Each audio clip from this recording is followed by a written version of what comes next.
আজ যে বিষয় নিয়ে আমরা আড্ডা দেবো সেটা কিন্তু একেবারেই রাজনৈতিক বিষয় নয়, যদিও ৪২-এর লড়াই চলছে, কিন্তু এই ৪২-এর লড়াইটার সঙ্গে আরও একটা লড়াই গোটা রাজ্য জুড়ে, বলা ভালো গোটা দেশ জুড়ে মানুষ চালাচ্ছে, সেটা হচ্ছে তাপপ্রবাহের সঙ্গে। একদমই তাই। এবং এই তাপপ্রবাহের সঙ্গে লড়াইটা যখন চলছে, ঠিক তখনই আপনাদেরকে কিছু কিছু জানিয়ে রাখবো যে ঠিক কীভাবে এই সময়টা থাকতে হবে, আপনাদের স্বাস্থ্যের কীভাবে খেয়াল রাখবেন সেদিকে অবশ্যই অবশ্যই আমরা জানাবো। এবং সবথেকে বড় বিষয় সমাদৃতা, এই মুহূর্তে যেটা আবহাওয়া দপ্তরের পক্ষ থেকে বলা হচ্ছে যে সকাল ১১টা থেকে বিকেল ৪টে পর্যন্ত খুব প্রয়োজন না থাকলে বাড়ি থেকে বেরোনোর কোনো দরকার নেই।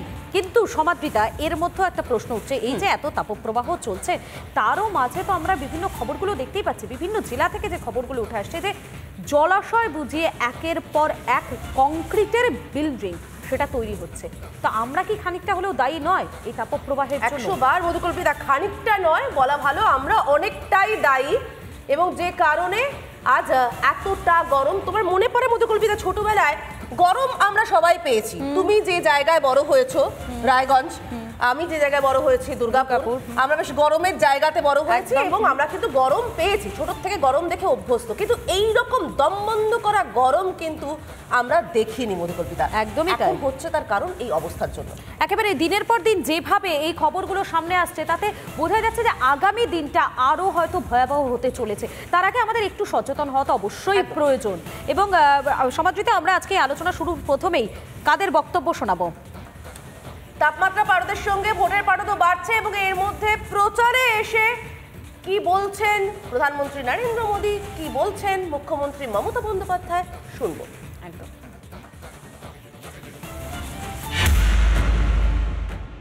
ये जो आपको तकलीफ हो रही है ना, इसके लिए मैं आपकी क्षमा मांगता हूं।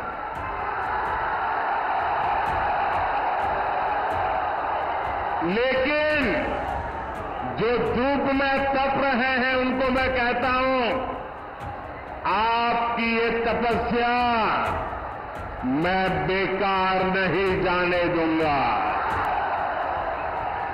आप जो एक ताप में तप रहे हैं, मैं विकास करके आपके इस प्यार को लौटाऊंगा। আমি প্রায় 28 দিন রাস্তায়, কতটা গরম আমার লাগে। কেউ কেউ ভাবেন হেলিকপ্টারে করে এলাম, তা নয়, হেলিকপ্টারটা আগুনের মতো দগ্ধ হয়ে থাকে। যখন আমি থাকবেন না, যাবেন, তখন বুঝবেন। বর্ষার সময় যেমন এয়ার পকেট হয়, গ্রীষ্মেও একটা এয়ার পকেট হয়। ঝনঝন ঝনঝন করে এয়ার পকেটে মানুষের কষ্ট হয়, হেলিকপ্টারে যারা পাইলটরা আছে তাদেরও কষ্ট হয়। খুব কষ্ট করে প্রোগ্রাম করতে হয়েছে। কষ্ট করে ভোটটা করতে হচ্ছে বলছেন মমতা বন্দ্যোপাধ্যায়, এবং প্রধানমন্ত্রী বলছে কষ্ট করে ভোটটা দিন, আমি সে কষ্ট পুড়িয়ে দেব। কিন্তু কষ্ট করে ভোট দেওয়া, ভোটের পর নেতা নেত্রীদের বিভিন্ন প্রতিশ্রুতি যেগুলো কখনো পালন হয় কখনো পালন হয় না, নানান রকম রাজনৈতিক চাপানুতরের ছবি তো আমরা দেখতে পারি।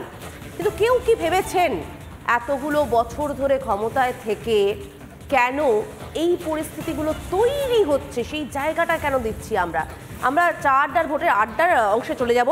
আমার সঙ্গে রয়েছেন অতিথিরা, আমি আলাপ করে দিতে চাইবো। আমার সঙ্গে যিনি প্রথমেই রয়েছেন জয় মল্লিক, বিজেপি মুখপাত্র, আপনাকে স্বাগত, এবং চিকিৎসক এবং তৃণমূল সমর্থক প্রসূনবাবুও রয়েছেন আমার সঙ্গে। আর আমার সঙ্গে মধুকল্পিতা রয়েছে, মধুকল্পিতার সঙ্গেও রয়েছেন আমাদের এক বিশিষ্ট অতিথি। একেবারে এই সমাদৃতা, এই মুহূর্তে আমার সঙ্গে স্টুডিওতে রয়েছেন উত্তর কলকাতার এসইউসিআই প্রার্থী ডক্টর বিপ্লব চন্দ্র রয়েছেন আমার সঙ্গে, এবং আমাদের সঙ্গে এই মুহূর্তে যোগদান করেছেন স্থাপত্যবিদ পার্থ প্রতিম বিশ্বাস, তিনিও রয়েছেন আমাদের সঙ্গে সমাদৃতা। এবং আমরা আজকে যে বিষয় নিয়ে আলোচনা করছি, যে বিষয়টা নিয়ে বলছি, সেটাতে অবশ্যই অবশ্যই চিন্তার কারণ কিন্তু অবশ্যই সমাদৃতা সাধারণ মানুষকে নিয়ে। তারা কিভাবে থাকবেন, তারা কিভাবে সার্ভাইভ করবেন এই গরমের সময়, তাই তো? একদমই তাই মধুকল্পিতা, এবং এখান থেকে আমি প্রসূনবাবুর কাছে একটু চলে যাওয়ার চেষ্টা করবো। প্রসূনবাবু, আমি আপনার কাছে এই কারণেই যাচ্ছি, কারণ আপনি যে দলকে সমর্থন করেন, আপনি একজন চিকিৎসক পেশায়। হ্যাঁ, সেটা সবার আগে আর ডেফিনেটলি আপনার কাছ থেকে মানুষের কথাটাই আমি আশা করব। সেই জায়গা থেকে প্রশ্ন করছি, আপনি যে দলকে মনে প্রাণে সমর্থন করেন, আপনি জানেন সেই দলের বিরুদ্ধেও এরকম অনেক অভিযোগ রয়েছে, পুকুর বুজিয়ে ফেলা হচ্ছে, গাছ কেটে ফেলা হচ্ছে, বেআইনি নির্মাণে মদত দেওয়া হচ্ছে, এই ধরনের অভিযোগ যে রয়েছে আপনি জানেন। সেগুলোতে যদি নজরদারি থাকতো তাহলে কি একটু অন্তত পরিস্থিতিটা নিয়ন্ত্রণে থাকতো নয়? দেখুন, যে ধরনের অ্যাকিউজিশন আছে বা যে ধরনের অভিযোগ আছে সেটা যে কোনো দলের বিরুদ্ধে থাকাটাই কাম্য না। আর যে ক্ষেত্রে শাসক দলের বিরুদ্ধে, যখন শাসনে এখন তৃণমূল কংগ্রেস রয়েছে, তাদের বিরুদ্ধে নিশ্চয়ই কিছু থাকবে, বিরোধীরা আছে তারা করবে। এবং তার মধ্যে যেখানে সারবত্তা আছে, আমি যদি একদম দলের থেকে সরে গিয়ে চিকিৎসক হিসেবে বা সাধারণ মানুষ হিসেবে বলি, তাহলে আমি বলবো যে এই ধরনের জিনিস যেগুলো আপনি বললেন, যে যার সঙ্গে আজকের রোজকার জীবনের খুব কষ্টকর একটা অংশ জড়িয়ে আছে, যেটা গরম, তাপপ্রবাহ এবং নানা রকম জিনিস, সেগুলো যত পুকুর কম বোঝানো যায় বা গাছ কম কাটা যায় বা বেআইনি নির্মাণের থেকে যতটা দূরে সরে থাকা যায়, এইগুলো করলে কিন্তু শুধুমাত্র যে সমাজের এক অংশের উপকার হবে তা না, গোটা সমাজটারই ঠিক থাকবে। কারণ আজকের দিনে যেখানে সমস্যাগুলোর কথা আমি বলছি, এই সমস্যাগুলো আমাদের প্রতিনিধিরা রোজ যে যাচ্ছেন মাঠে ঘাটে রোজ পাচ্ছেন। আপনাকে তার একটা নমুনা দেখে, আমার সঙ্গে এই মুহূর্তেই রয়েছে তনয়া। তনয়া অ্যাকচুয়ালি গিয়েছে ভোট প্রচারের জন্য, তনয়া গিয়েছে বীরভূমে, এবং সেখানে গিয়ে তনয়া কিন্তু একই রকম পরিস্থিতি দেখতে পেল। তনয়া, আমরা এখানে চা আড্ডা আর ভোটে রয়েছি এবং প্রসূন বাবু, তিনি চিকিৎসক, আমার সঙ্গে রয়েছেন এখানে, তার সঙ্গে কথা হচ্ছে। তিনি বলছেন যে তিনি তৃণমূলকে সমর্থন করেন, শাসক দলের সমর্থক, কিন্তু তারপরেও তিনি বলছেন যে নিঃসন্দেহে যদি পুকুর বোঝানো কম হয়, বেআইনি নির্মাণ না হয়, যদি গাছ কাটা না হয়, তাহলে মানুষ সুরাহা পাবে। বীরভূমের মানুষ কি বলছে? বীরভূম তো রীতিমতো পুড়ছে এখন।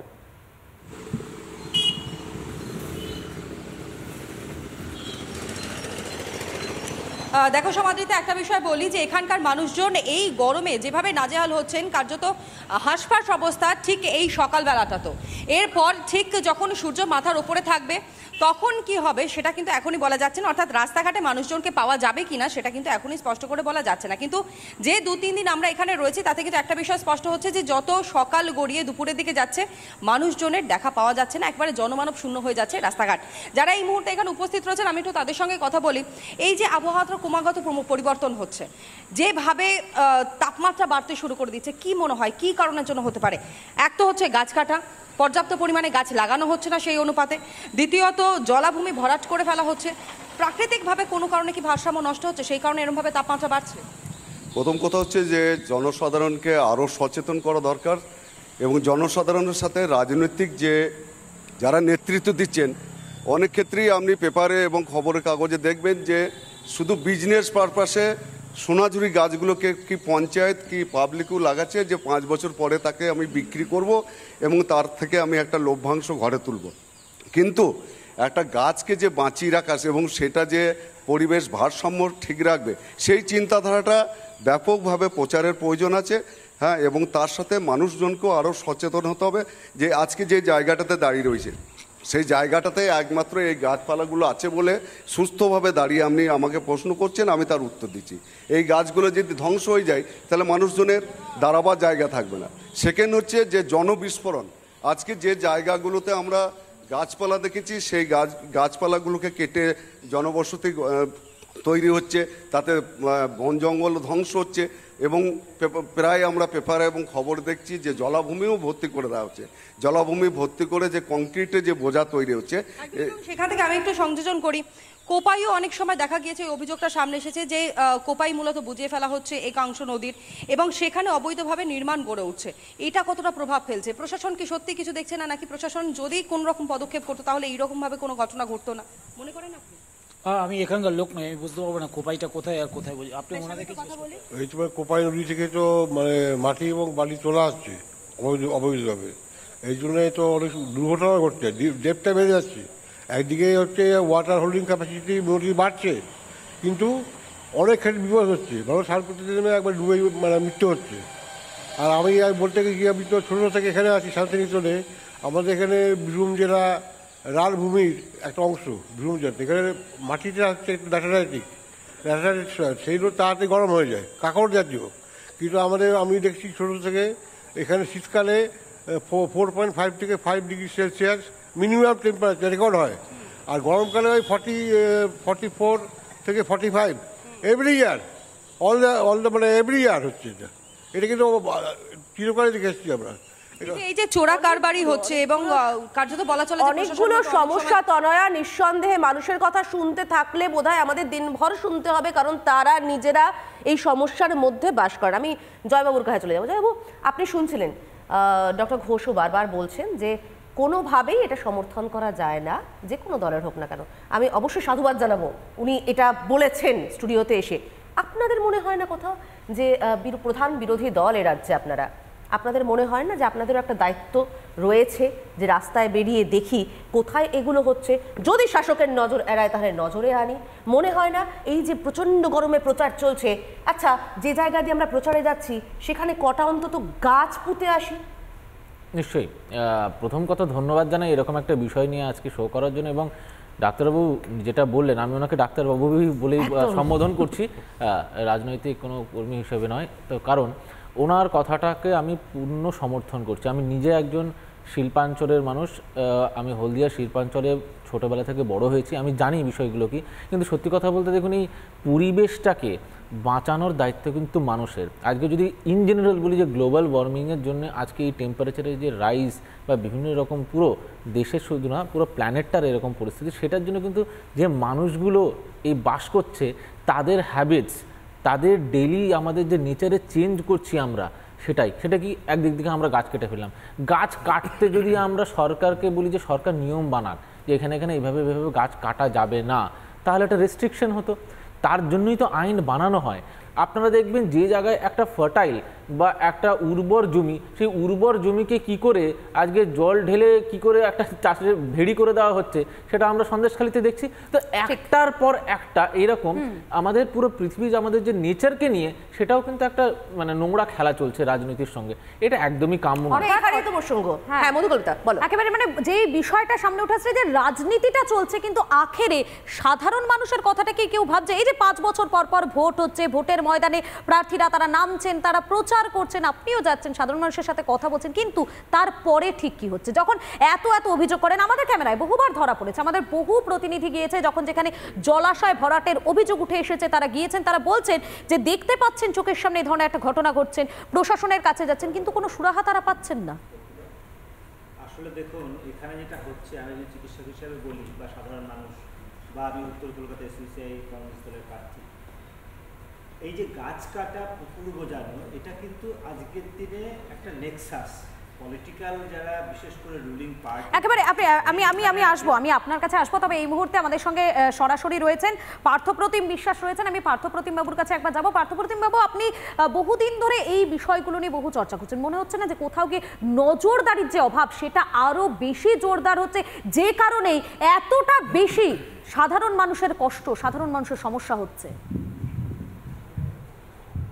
হ্যাঁ, অবশ্যই হচ্ছে, কিন্তু যেটা আপনারা শুরু করেছিলেন অনুষ্ঠানটা মাননীয় মুখ্যমন্ত্রী এবং প্রধানমন্ত্রীর বক্তব্যের একটা অংশ দিয়ে এই তাপপ্রবাহে, আমি ঠিক সেটাকেই প্রথম রেফার করে বলতে চাই যে একটা নির্বাচন এসছে এবং নির্বাচনে আসার সময় গরমটা এসছে, ফলে এই গরমে সকালবেলায় আপনি অনুষ্ঠান করছেন। কিন্তু আপনি আমাকে একটা বার দেখান যে আমাদের দেশের শাসক দল হোক বা আমাদের রাজ্যের শাসক দল হোক, তাদের যে নির্বাচনী ইস্তাহার, সেখানে পরিবেশ সম্পর্কে কোনো বিকল্প ভাবনা তাদের আছে কিনা। কার্যত আমি যতটুকু পড়েছি সেটা কোথাও আমি পাইনি। ফলে আমার যারা কো প্যানেলিস্ট, তাদের বহু কথার সাথে আমি সহমত হয়ে এটা মনে করি যে পরিবেশ এমন একটা বিষয়, এটাও রাজনীতি নিরপেক্ষ নয়, ফলে এটা রাজনীতির উপর দাঁড়িয়ে আছে। ফলে আজকের বিশ্ব উষ্ণায়নের কথা বলছেন বা ক্লাইমেট চেঞ্জের কথা বলছেন, এর সাথে ভীষণ রকমভাবে জড়িত যে বিভিন্ন দেশের সরকারের পলিসি। এবং আমি কথা আজকে সকালের যেহেতু শো আপনারা করছেন, খানিকটা পলিটিক্যাল ব্লেন্ডিংয়ের বাইরে গিয়ে আমি বলছি যে এই তাপপ্রবাহের বিপদ কেবল কলকাতায় নয়, কেবল পশ্চিমবঙ্গের জেলায় নয়, গোটা দেশ জুড়েই চলছে। বিশেষত আমি যে শহরটাকে আপনাদের নজরে আনতে চাইবো, দ্যাট ইজ কল্ড, একসময় গার্ডেন সিটি বলা হতো, যে ব্যাঙ্গালোর। একেবারেই সেই ব্যাঙ্গালোর হচ্ছে যে জলশূন্য হওয়ার অবস্থায় পৌঁছাচ্ছে। ফলে আমার আশঙ্কা যে আজকের আমরা যে তাপপ্রবাহে আছি তার সেকেন্ড এপিসোড অফ ক্রাইসিস আপনি দেখবেন কলকাতা শহরের জলের সংকট, যেটা আগামী 1-1.5 মাসের মধ্যে আসতে চলেছে। দ্বিতীয় পার্ট আপনারা কারেক্টলি আইডেন্টিফাই করেছেন যে আসলে এই যে জলা ভরানো, পুকুর বোজানো, গাছ কাটা, এই প্রত্যেকটা জিনিসই ইন্ডিকেট করছে একটাই জিনিস, সেটা হচ্ছে আইনের শাসন। ফলে যখন গার্ডেন নিচে বাড়ি ভেঙে পড়ে না, তখন আসলে আমি তো সিভিল ইঞ্জিনিয়ারিং পড়াই, ফলে আমার নিজের মনে হচ্ছে আসলে একটা আস্ত বেআইনি বাড়ি ভেঙে পড়েছে নয়, আসলে ভেঙে পড়লো আইনের শাসনটা। আপনার এই বক্তব্য থেকে বিপ্লববাবু আপনার কাছে আসতে চাইবো যে এই যে বারবার করে মানে প্রত্যেকটা বিষয় আমরা দেখি যে সরকারের ঘাড়ে একটা দায় ঠেলাঠেলির একটা পালাটা চলতে থাকে, কিন্তু কোথাও গিয়ে এই শাসক বিরোধী সব তরজা সরিয়ে দিয়ে আমাদের প্রত্যেকের উচিত না যে এই কর্তব্যটা পালন করা উচিত নয় কি? দেখুন, যে কোনো একটা বিষয়ের তো গোড়াটা আমাদের ধরতে হয় যে এই যে উষ্ণায়ন হচ্ছে, এই যে যার কারণ হিসেবে আমরা দেখছি গাছ কাটা, ব্যাপক পরিমাণে জলাভূমি বুঝিয়ে ফেলা এবং আরবানাইজেশন যেটা হচ্ছে, নগরায়ন হচ্ছে, যেটা অপরিকল্পিতভাবে হচ্ছে, ইভেন ইন্ডাস্ট্রিতেও যে ওয়েস্ট বলুন বা যে তার হিট রিলিজ করছে বা গ্যাসগুলো রিলিজ করছে সেগুলো যথার্থ ব্যবস্থা না করে করা, এগুলোর পেছনে সবগুলোর পেছনে রয়েছে কিন্তু যারা ব্যবসা করছেন বা যারা লাভ করার চেষ্টা করছেন, ম্যাক্সিমাম লাভ, তারা একবারও ভাবছেন না যে আমি যে কাজটা করছি, আমি যে এখানে ইন্ডাস্ট্রিটা করেছি বা আমি যেখানে একটা বাড়ি বিল্ডিং তৈরি করছি, সেখানে পরিবেশের উপর কি ক্ষতি হতে পারে। যেটা একটু আগেই ব্যাঙ্গালোরের উদাহরণ দিলেন, কলকাতাও আগামী দিনে একটা ভয়ঙ্কর অবস্থার মধ্যে আসছে। গোটা বেঙ্গল, সারা ভারতবর্ষ এবং পৃথিবী কিন্তু আজকে এরকম একটা ডেঞ্জারের মধ্যে পড়েছে পরিবেশ নিয়ে সমস্যা। কোনো একজন ব্যক্তি কিন্তু সে যতই সৎ মানুষ হোক না কেন, ইন্ডিভিজুয়ালি কিন্তু এই সমস্যার সমাধান করতে পারবেন না। কারণ আপনি ধরুন খুব পরিবেশ সচেতন, কিন্তু আপনার বাড়ির পাশে একটা জঙ্গল কেটে ফেলা হলো, এমনকি জঙ্গলের যে আইন, সে আইনও কিন্তু বদলে ফেলা হচ্ছে। এখানে সরকাররাই কিন্তু এর জন্য দায়ী, কারণ হচ্ছে তারা মানে একটা ভয়ঙ্কর একটা পরিস্থিতির মধ্যে আমরা পড়ে রয়েছি সমাদৃতা। মানে একটা বিষয় যেটা বারবার যে আমরা হয়তো গরমে হাঁসফাঁস করছি, প্রত্যেকটা মুহূর্তে বলছি খুব গরম লাগছে, খুব গরম লাগছে, কিন্তু কোথাও গিয়ে এই গরমের পেছনেও সমাদৃতা আমাদেরকে অনেকটাই বেশি দায় থাকছে না? ঠিক, একদম এই জায়গা থেকে আমরা নিশ্চিতভাবেই আলোচনা করব এবং চেষ্টা করব সমাধানের পথ খোঁজার। যদিও আমি জানি এই মুহূর্তে কলকাতা যে জায়গায় দাঁড়িয়ে রয়েছে সেখান থেকে সমাধানটা খুঁজে পাওয়া খুব মুশকিল, অন্তত আর এই বিপদটা আটকানোর চেষ্টা করব। ফিরছে একটা ছোট্ট বিরতির পর।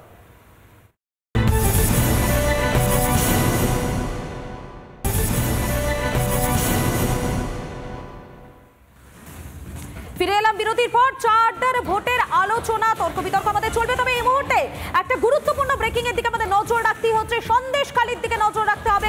সন্দেশখালিতে সেখানে আরো দুটি আগ্নেয়াস্ত্রের খোঁজ, আগ্নেয়াস্ত্রগুলি বাজেয়াপ্ত করেছে সিবিআই। আরো একবার জানাবো, সন্দেশখালিতে সেখানে আরো দুটি আগ্নেয়াস্ত্রের খোঁজ। আমাদের সঙ্গে রয়েছেন আমাদের প্রতিনিধি অর্ণব রয়েছেন। অর্ণব, এ বিষয়ে কি কি বিস্তারিত আপডেট রয়েছে তোমার কাছে? দেখো, একবারই সেদিনকে যখন সিবিআই এর আধিকারিকরা সন্দেশখালিতে যান এবং এনএসজির আধিকারিকরা পৌঁছান, তারা যে ব্যাগটাকে রিকভারি করেন, সেই ব্যাগে থেকে কিন্তু আরো দুটো আর্মস রিকভার হয়েছে বলে সিবিআই কে জানায় এনএসজি। এবং এনএসজির তরফ থেকে এই এটা জানানোর পর তারা কিন্তু সময় নেন এই যে বন্দুক সেটাকে এক্সামিন করবার জন্য, এবং সেই মতো যেটা জানা যাচ্ছে যে সেই এক্সামিনের প্রক্রিয়া কিন্তু শেষ হয়েছে। এবং তারপরে গতকাল কিন্তু যদি দেখা যায় যে সিবিআই এর আধিকারিকরা তারা কিন্তু পৌঁছান এবং এনএসজি দপ্তরে তাদেরকে সেখান থেকে রিপোর্ট দেওয়া হয় এবং দুটো আর্মসও হ্যান্ড ওভার করা হয়। এবং যেটা জানা যাচ্ছে দুটো স্মিথ আর একটা উইপেন যে রিভলভার রয়েছে, সেই রিভলভার কিন্তু বাজেয়াপ্ত করা হয়েছে ব্যাগের ভিতর থেকে। এবং সেখানে এনএসজির তরফ থেকেও যে প্রশ্ন উঠছে যে এই বিদেশি রিভলভারগুলো শেখ শাহজাহান কোথা থেকে এনেছিল, কারণ চায়না হয়ে মায়ানমার হয়ে একটা রুট পাওয়া যাচ্ছে, সেই রুটটাও কিন্তু সিবিআই খতিয়ে দেখছে। এবং এই মুহূর্তে কিন্তু গোটা বিষয়টি কিন্তু সিবিআই এর আধিকারিকরা খতিয়ে দেখছেন। এবং গতকালই কিন্তু এই যে দুটো রিভলভার, সেই দুটো রিভলভারকেও তারা কিন্তু নিজেদের হেফাজতে নিয়েছেন এবং সেগুলোকেও কিন্তু ব্যালিস্টিক এক্সামিনের জন্য পাঠানো হচ্ছে। মধুকল্পিতা, একেবারেই ধন্যবাদ। আমাদের সঙ্গে ছিলেন আমাদের প্রতিনিধি অর্ণব মজুমদার।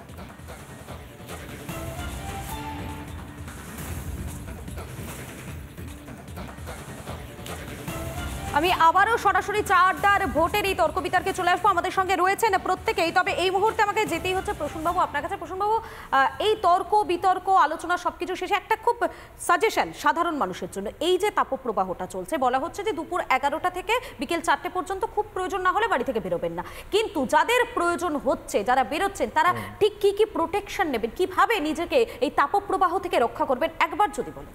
দেখুন, সবার আগে বলি, তাপপ্রবাহ থেকে আপনাকে বাঁচতে গেলে তাপকে আপনার শরীরে কম লাগতে দিতে হবে।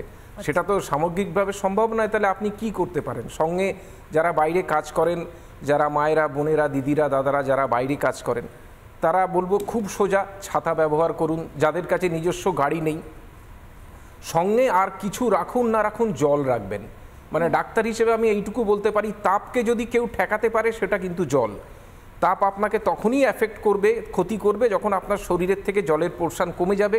এবং বহু জায়গায় দেখবেন যে সানস্ট্রোক হয়ে লোকে পড়ে যাচ্ছে, একটা বদ্ধ দমবন্ধকর অবস্থার মধ্যে পড়ছে মানুষ। এটা তো দলমত নির্বিশেষে মানুষ পড়তে পারে, শরীর সবারই একরকম। তাই আমি বলবো যে দুটো জিনিস যেন সবসময় সঙ্গে থাকে। এক, যদি ছাতা নিতে পারেন যাতে করে আপনাকে সেই তাপ থেকে বাঁচাতে পারে। 2, জল। এবং কিছু কিছু ক্ষেত্রে দেখবেন অনেকে যারা টিফিন ক্যারিয়ার ক্যারি করে, টিফিন ক্যারিয়ারে খাবার নিয়ে যায়, তাদের বলবো প্রত্যেককে খাবারের সাথে যেন পাতিলেবু নিয়ে যায়, ভিটামিন সি, যেটা আপনাকে বহু অংশে শরীরকে তাপ থেকে এবং শরীরের ভেতরে যে আমরা ওয়াটার সিক্রিশন বলি, স্যালাইভা সিক্রিশন, সেটাকে বাড়িয়ে দেয়, সাময়িকভাবে কিন্তু আপনাকে বাঁচিয়ে দেবে। আমি তবুও বলবো যেন যদি কোনো কিছু ভুলে যান, বা যে একটা জিনিস যদি আপনার কাছে থাকে সেটা যেন জল হয়। এই জল কিন্তু আপনাকে বিভিন্ন জায়গা থেকে বাঁচাবে। এবং আপনাদের ক্ষেত্রে যারা যারা আপনারা সারাদিন এসিতে কাজ করেন, তারপরে এসি থেকে বাড়ি ফেরেন, আপনাদের মধ্যে খুব বড় একটা প্রবলেম দেখা যায়, এবং যেটা অনেক ক্ষেত্রে হয় সেটা হচ্ছে নোজ ব্লক হয়ে যাওয়া। দেখবেন সাইনোসাইটিস হয়, নাক ব্লক হয়ে যাচ্ছে। আমি বলবো ডাক্তারবাবু, খুব সংক্ষেপে যদি বাচ্চাদের জন্য বলেন, কারণ অনেক দর্শকই রয়েছে এখন, স্কুলটা বিশেষ করে অনেক স্কুল কিন্তু হাফ ডে হলেও চলছে। কিছু সরকারি স্কুল তো ছুটি রয়েছে, কিন্তু বেশ কিছু বেসরকারি স্কুল হাফ ডে হলেও চলছে। তাদের ক্ষেত্রে কি? আমি সবার আগে বলি, সেই স্কুলের কর্তৃপক্ষকে স্কুল বন্ধ করুন। 1 নম্বর, যদি স্কুল বন্ধ না করে তাহলে অন্তত বাচ্চাদেরকে সঠিকভাবে, বাচ্চারা জলের অভাবে খুব তাড়াতাড়ি শরীর খারাপ হয়, বাচ্চাদের যে ওয়াটার বটল সেটা যেন সবসময় ফিল হয়ে থাকে, বাড়ি থেকে যেন বলে দেয় সেই বাচ্চারা সেই জলটা খায়। এবং স্কুলের ভেতরেও স্কুলের লোকেরা যেন বলে টিফিন খান বা না খান, জলটা খান। আমি এখান থেকে একটু পার্থপ্রতিম বাবুর কাছে চলে যাবো। পার্থপ্রতিম বাবু স্থাপত্যবিদ, এবং সেই জায়গা থেকেই আপনার কাছ থেকে জানতে চাইবো, কলকাতা যে জায়গায় দাঁড়িয়ে আছে সেই জায়গায় দাঁড়িয়ে থেকে এই মুহূর্তে আরও গরম যাতে না বেড়ে যায়, আরও বিপদ যাতে না বেড়ে যায়, সেখানে কি করা উচিত? কি করলে আমরা বাকি বিপদটাকে অন্তত ঠেকাতে পারবো? এক্স্যাক্টলি, আপনার প্রশ্নের দুটো উত্তর, একটা হচ্ছে শর্ট টার্ম, একটা লং টার্ম। আমি বলছিলাম এই কথা ঠিক যে অপরিকল্পিত নগরায়ন এবং কনক্রিটাইজেশন হচ্ছে, তাতে গরমের চরিত্রটা পাল্টেছে। আপনি দেখবেন যে কলকাতা শহরে রাত্রিবেলাতে 9টা-10টার সময় 35 ডিগ্রি সেন্টিগ্রেডের তলায় টেম্পারেচার নামছে না। এর কারণটা হচ্ছে হিউজ কনক্রিটাইজেশন, যে যত বাড়ি হচ্ছে এই বাড়ির মধ্যে গ্যাপ কমছে, বায়ু প্রবাহের জায়গা কমছে, ফলে এখানে আটকাচ্ছে। ফলে আমার সাজেশন যে পুরসভা এমন নীতি গ্রহণ করুক। কলকাতার ক্ষেত্রে হয়তো পারবেন না, কেন কলকাতা ইতিমধ্যে ঘটে গেছে অনেক কিছু, কিন্তু যখন হেন্সফোর্থ যদি করতে হয়, তাহলে বাড়িগুলির মাঝখানের ব্যবধান, বাড়ি তৈরির সময় কোন রং এক্সটার্নাল ব্যবহার করবেন, কারণ চড়া রং ব্যবহার করলে সেটা হচ্ছে আরও বেশি গরম বাড়ায়। রাস্তাগুলো হচ্ছে ব্ল্যাক টপ, সেই ব্ল্যাক টপ রাস্তার উপরে এখন কোটিং পাওয়া যাচ্ছে, যে কোটিং সানলাইট রিফ্লেক্ট করতে পারে, ফলে রাস্তার থেকে যে গরম তৈরি হয় সেই গরমটা খানিকটা কন্ট্রোল করা যেতে পারে। এবং ইম্পর্ট্যান্ট পার্ট হচ্ছে যানবাহনের ক্ষেত্রে, বিশেষত যান দূষণের জন্য গরম আরও বেড়ে যায়, এই diesel and petrol related emission. এখানে তার বড় কারণ এত প্রাইভেট ভেহিকেলস বেরোচ্ছে, ফলে এটা তখনই সম্ভব কমানো যখন পাবলিক ট্রান্সপোর্টেশন সিস্টেম উন্নত হয়, যেমন মেট্রো চালু হচ্ছে। আমি এমনভাবেই বলবো যে সরকারি বা বেসরকারি ক্ষেত্রে গণপরিবহন, সেটাকে যদি আপনি আরেকটু ইনক্রিজ করতে পারেন, তখনই একমাত্র কেবল এটা থেকে সম্ভব রক্ষা পাওয়া, যে যেখানে আমি বলবো এমিশন রিলেটেড যে সমস্যা সেই গরমটা সেটার থেকে। কারণ আপনাকে একটা জিনিস শুধু বলে রাখি, যে ধরুন গত 10 বছরে আমাদের রাজ্যে সবুজের পরিমাণ হ্রাস পেয়েছে 30%, গত 20 বছরে আমাদের হচ্ছে যে আমি বলবো শহরে বিলটা পেরিয়ে বেড়েছে 20%। ফলে আমি তো এরকম কথা বলতে পারি না আপনি বিলটা পেরিয়ে সব ভেঙে ফেলুন, আমি কথাও বলতে পারবো না মানুষ কলকাতা ছেড়ে এখন গ্রামে গিয়ে থাকুন। ফলে যদি শহর কলকাতা বা কলকাতার আশেপাশের জায়গাগুলোকে আপনি যদি এখনো পর্যন্ত নিয়ন্ত্রণ করতে না পারেন, তাদের কনস্ট্রাকশন, তাদের প্ল্যানিং, তার সেখানে আমি বলছি বড় বিপদ লুকিয়ে থাকছে। ফলে পুরসভা এবং সরকারের ক্ষেত্রে নতুন নীতি এই তাপপ্রবাহকে কেন্দ্র করে ভাবা উচিত। নিকাশি নালা যেগুলো অবরুদ্ধ হয়ে পড়ে আছে, আমি বলছি সেগুলো সম্পর্কে সরকারের সিদ্ধান্ত ভাবা নিতে হবে। উচিত তো রাজনৈতিক দলগুলোকেও, কারণ আমরাই তো নির্বাচন করে প্রতিনিধি বেছে তাদেরকে পাঠায় প্রতিনিধিত্ব করতে, জনগণের কথা ভাবতে। এখানে দুজন আছেন যারা রাজনৈতিক দলের সঙ্গে প্রত্যক্ষভাবে জড়িত। জয়বাবু রয়েছেন, উনি একেবারে বিজেপির মুখপাত্র, এবং আমার সঙ্গে রয়েছেন বিপ্লব বাবু, উনি প্রার্থী। আমি দুজনের কাছে প্রশ্নটা রাখবো, এক এক করে উত্তর নিয়ে নেবো। প্রথমে বিপ্লব বাবুর কাছ থেকে উত্তর নিয়ে নেবো। প্রচারে যখন যাবেন এরপর মনে হবে অন্তত দুটো গাছ হলো এলাকাটাতে লাগিয়ে আসি, মানে আজকে রিপাবলিক বাংলার এই স্টুডিও থেকে আপনার কাছ থেকে কথা চাইছি, দুটো গাছ অন্তত প্রার্থী হিসেবে আপনি লাগিয়ে আসবেন। শুনুন, প্রথম কথা হচ্ছে যে প্রার্থী হিসেবে প্রচারে যাওয়ার সময় দুটো গাছ লাগালেই পুরো সমাধান হবে এটা আমি মনে করি না, কারণ এটা কিন্তু আমরা কেউ যদি ইনিশিয়েটিভ না নিই তাহলে কোনোদিনই সমাধানটা হবে না। অবশ্যই এটা অবশ্যই করা উচিত। আপনার কথা, আপনি যদি দুটো গাছ লাগান, আপনার এলাকার 5টা মানুষ দেখে তারা দুটো দুটো করে লাগাবেন, এটাই তো চেইন। আপনার কথাটা আমি অ্যাকসেপ্ট করছি, তার সঙ্গে এই কথাটাও বলে রাখছি যে গাছ যে কলকাতায় কোথায় লাগাবেন সেই জায়গাটাও কিন্তু আমাদের ভাবতে হবে। গাছ লাগানোর কিন্তু জায়গা রাখছে না, কারণ হচ্ছে আমরা দেখছি যে আমি যে জায়গায় থাকি সল্টলেক চত্বরে, সেখানে পার্কগুলোকে কিন্তু প্রায় কনফাইন করে দেওয়া হচ্ছে এবং সেখানে মাটি রাখা হচ্ছে না, মাঝে মাঝে কংক্রিট করে দেওয়া হচ্ছে। এতে কিন্তু গাছ লাগানোটাও ইটসেলফ হচ্ছে, মানে আপনি জায়গা পাবেন না। আপনি যে বাড়িতে থাকেন, আপনি যে কোঅপারেটিভে থাকেন, সেখানে যে কোথাও গাছ লাগাবেন সেইটুকুনি স্পেসও কিন্তু থাকছে না। তাহলে রাজনৈতিক দলের একজন অংশ হিসেবে এর জন্য কেন পথে নামছেন না? অবশ্যই এটা নিয়ে আমাদের দলের যেটা ইস্তেহার আছে, আমাদের দলের সাধারণ সম্পাদকের যে বক্তব্য, সেটা যদি পড়েন একদম একটা চ্যাপ্টার আছে যে পরিবেশ যে ধ্বংস হচ্ছে এটার বিরুদ্ধে দলমত নির্বিশেষে আমি বুঝলাম, ইস্তাহার আমি শুনতে চাইছি না। সমস্ত মানুষ আজকে এই যে যারা বসে রয়েছেন তারা, মানে টিভির ঠিক ওপারটাতে যারা বসে দেখছেন শুনছেন, তারা কেউ ইস্তাহার শুনতে চাইছেন না, তারা চাইছেন একদম পথে নেমে কাজটা কোথায় হচ্ছে। যেমন পুকুর বোজানো, গাছ কাটা, এটার বিরুদ্ধে কিন্তু আমাদের দল সাধারণ মানুষকে নিয়ে বিভিন্ন জায়গায় কিন্তু তারা প্রতিবাদ করে। এবং সবচেয়ে বড় কথা যেটা আমি প্রথমে শুরু করেছিলাম, এই প্রতিবাদটা করতে গেলে বহু ক্ষেত্রে আমরা দেখেছি অ্যাটাকের মুখে পড়তে হয়, কারণ এর মধ্যে রুলিং পলিটিক্যাল পার্টি, গুন্ডা থেকে শুরু করে যারা ব্যবসায়ী, যারা অসাধু ব্যবসায়ী, তাদের একটা আমার মনে হয় না এই ধরনের আক্রমণের মুখে পড়াটাকে ডাক্তারবাবু সমর্থন করবেন। আমি ওনার কাছে যাব, কিন্তু তার আগে জয়বাবুর কাছ থেকে ছোট্ট করে উত্তরটা নিয়ে নিই। একটা রাজনৈতিক দলের মুখপাত্র আপনি, নিশ্চিতভাবে কোনো না কোনো রাজনৈতিক প্রচারের সঙ্গী হন, যান, বা নিজের এলাকায় কাজটা তো করেন। সেই এলাকায় রিপাবলিক স্টুডিও থেকে বেরিয়ে গিয়ে এবার মনে হবে যে অন্তত দুটো গাছ লাগাই। আপনাকে একটা ছোট্ট জিনিস মনে করে দিতে যাই যে আমাদের কর্মসূচিতে, বিভিন্ন রাজনৈতিক কর্মসূচিতে বিভিন্ন জায়গায় দেখবেন আমরা মেমেন্টোর জায়গায় চারা গাছ দিই। তো আমাদের প্রথম থেকেই এই মানসিকতাটা আছে যে আজকে এই প্লান্টেশনটা কতটা ইম্পর্টেন্ট, যার জন্য আমরা চারা গাছটাকে মেমেন্টো দিয়ে রিপ্লেস করেছি। আর দ্বিতীয় কথা হচ্ছে স্বচ্ছ ভারত, এই স্বচ্ছ ভারতটা মোদিজির এবং বিজেপি শুরু করা।